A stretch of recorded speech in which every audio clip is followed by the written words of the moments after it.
জিয়াউর রহমানের মোড়ল ভাঙা, তার পদবি ছিনিয়ে নেওয়া, তাকে পাকিস্তানের দোসর বলা, বা সাদেক হোসেন কোকাকে রাস্তার মধ্যে পিটিয়ে রক্তাক্ত করা, তখন মুক্তিযোদ্ধারা কোথায় ছিল?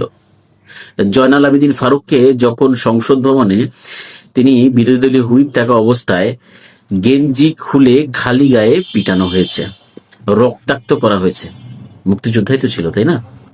তো কোথায় তাদের এই মুক্তিযোদ্ধা প্রেম, এই বঙ্গবীর যে বলে, বঙ্গবীর কাদের সিদ্দিকী, কোথায় তখন? তারা কি বলেছিল?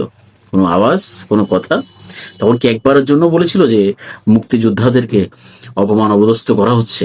এটা কখনো মেনে নেওয়া যায় না।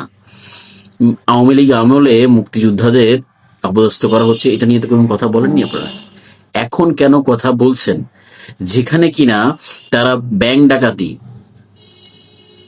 ডাল চোর, চাল চোর, এই ধরনের লোকরা মুক্তিযুদ্ধ করেছিল, কিন্তু এখন যদি সে অপরাধ করে, সে কি অপরাধের ঊর্ধ্বে?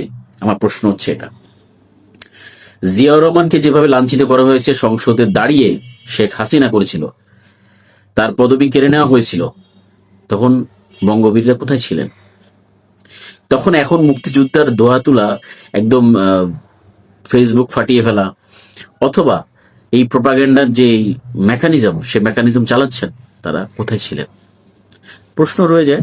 প্রশ্নের উত্তর দিবেন যদি কেউ উত্তর দিতে চান। ভালো থাকবেন।